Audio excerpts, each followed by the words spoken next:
And the community itself is a wonderful place to live because I live here all my life and I know all the people here. And everybody gets along well here in Tulita.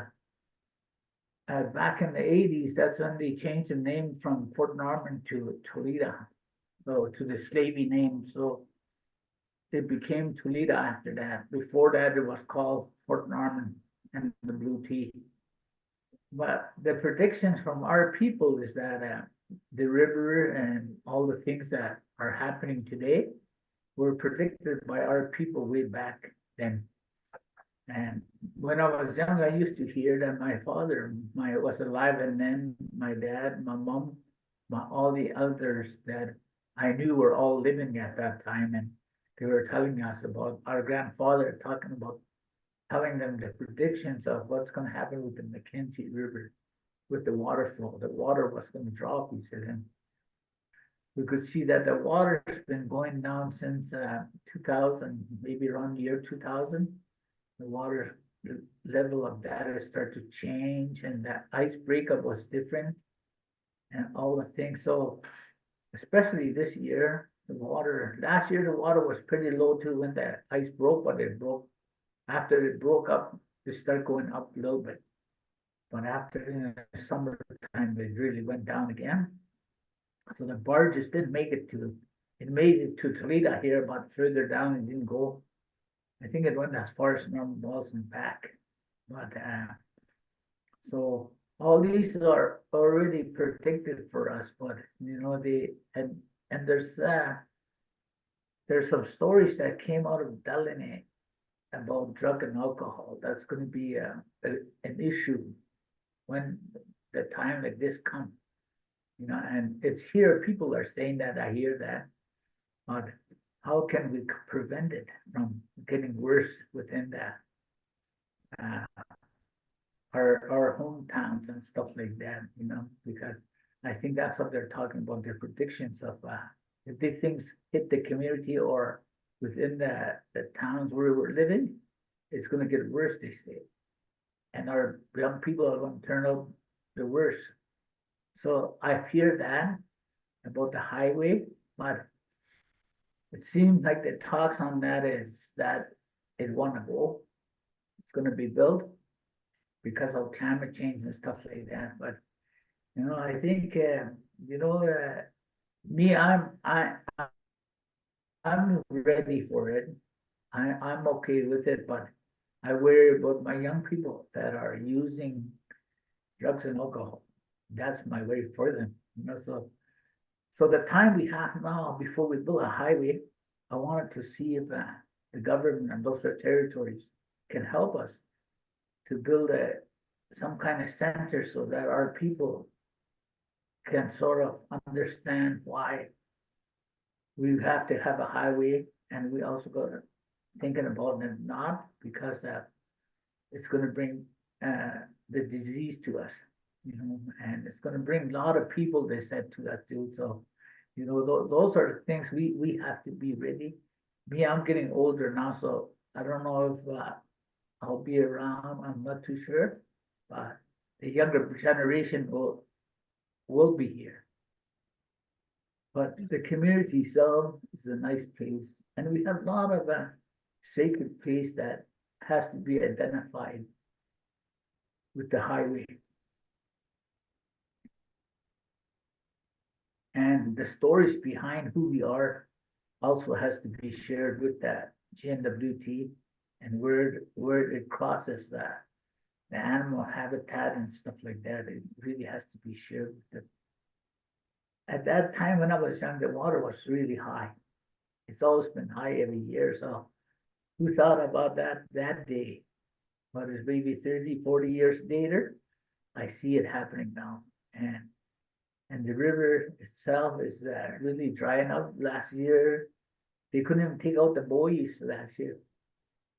The thing is the drug and alcohol that worries me for our people.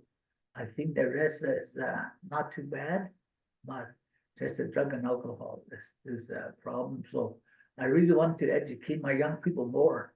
So we have time yet, so that's why right now I want to see if we could build something so we can get together as a community and discuss some things or hire some people to come in, professional people to come in to help our people to understand things that are going to be coming in. In the ways of the Dene, we have a lot of predictions that our people talked about the future, and it's actually here with us today. I really understand that now what they're talking about. That time I was young, so everything was natural that time. The four seasons were all the way it was, and it always been the way it is. But it's now it's a little bit different, yeah, with different ways. Yeah. 1975, I think it was the first time we talked about highway here.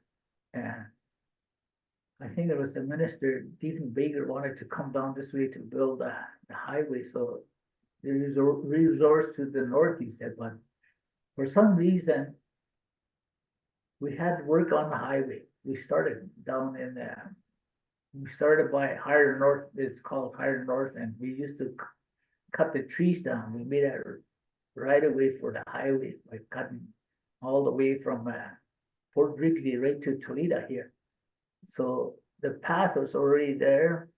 The right of way was there right up to 4 Mile Creek up here, just outside of Tulita. That's back in 1975. That was the first time we started working on the highway. And so he said, okay, and today that okay is not okay yet. So that's a long time. A lot of people always bring that up, the people my age and a little older. I think it might become real, so that's why I want our young people to be ready for it. Yeah, so it might be very difficult times coming to us someday. Yeah, even with the highway. We also talk about the bridge here in Tulita, the river crossing. But as you go up the river, you see Fort Simpson. We have a ferry that brings stuff across the river, and if that dries up, then we're also stuck again. And past Wrigley, there's another one there that also ferries some stuff across, and if that dries up, then there's got to be different ways of getting it across again. So I think about those things too, and so I really think that when we want to build a highway, we should try to go through Wati in the Dogger country, where you could meet and go around across the bridge towards Fort Providence. That's what I'm thinking about, because if they're not going to build a bridge at Wrigley and Fort Simpson, then it might be a problem for us because the water keeps going the way it's going. So those are the two things I think about but I know that, the cost of things will go down and stuff like that, which is good for us for sure.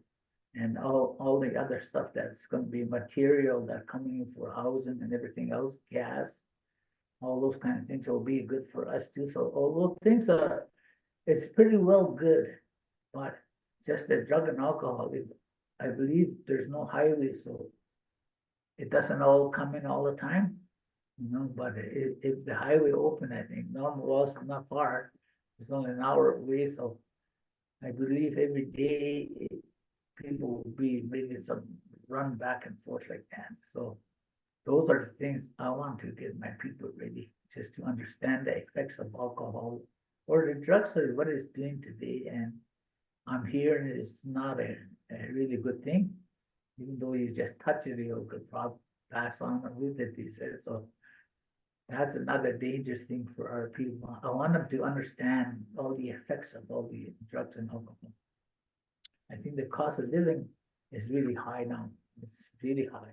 A lot of people say they're on a fixed income, so it's going to be harder for them if things don't improve here in Tulita. So all our hunters are in different now. To make it worse, there's a wildfire that pretty well took all the animals away from us today. So around Tulita, pretty well everything burned. So, and also that we don't have a getaway. So the water is really going down. So it's also needed, the highway, because that's a way we could try it out if we were able to get away from fire.